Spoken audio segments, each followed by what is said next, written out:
L'ascension et la chute de Seth, une chronologie du culte. Dès la période prédynastique, avant 3100 Av,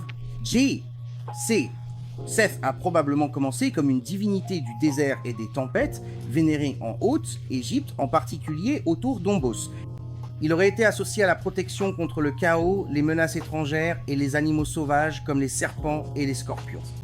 Au cours des périodes dynastiques anciennes à l'Ancien Empire, de 3100 à 2180 Av, JC, il est désormais considéré comme une force nécessaire, faisant partie d'un équilibre divin associé à Horus ou Eru, et de nombreux Nazis ont intégré Seth dans leur nom, et il est honoré aux côtés, voire au-dessus même de Eru.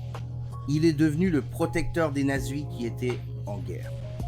À l'époque du Moyen Empire, c'est à dire entre 2055 et environ 1650 Av. JC, le culte de Seth décline légèrement tandis que les cultes d'Horus se renforcent. Il reste respecté, mais davantage en tant que défenseur de Ré lors du voyage nocturne dans la barque solaire, célèbre pour avoir vaincu le serpent Apep, et nous connaissons sa citation fameuse « Je tue les ennemis de Ré, c'est ainsi qu'il est ». À partir de la période des Hyksos jusqu'à la deuxième période intermédiaire, de 1650 à 1550 Av, JC y a eu un regain de popularité pour Seth.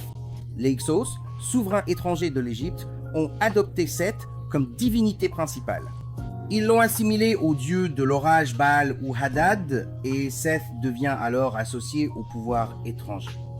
Sous le Nouvel Empire, de 1550 à 1069 Av, Seth fut de nouveau honoré notamment par les pharaons guerriers Seti-Ir, dont le nom signifie homme de Seth, et Ramsès II. C'est alors que sa double nature commence à se fissurer, car il est perçu à la fois comme un protecteur et un traître, surtout dans les mythes osiriens. À la basse époque, c'est à dire de 664 à 332 Av. JC, sa diabolisation commence à se consolider. Seth est davantage présenté comme l'assassin d'Osiris et l'éternel rival d'Horus. Il est encore vénéré dans certains endroits, mais il est désormais fortement stigmatisé. Sous la période gréco-romaine qui débute en 332 Av, JC, et s'étend sur environ 400 ans jusqu'à notre ère, Seth est principalement diabolisé et assimilé à Typhon, une force monstrueuse du chaos dans la mythologie grecque. À cette époque, son culte est presque éteint et se limite à quelques cercles très ésotériques ou cachés. Mais il connaît une renaissance moderne au XXe et XXe siècle. Seth attire de nouveau l'attention dans les cercles occultes, notamment avec le Temple de Seth, fondé en 1979, qui est une branche dissidente de l'église de Satan. Il est perçu comme un symbole d'individualisme, de puissance et de magie du chaos.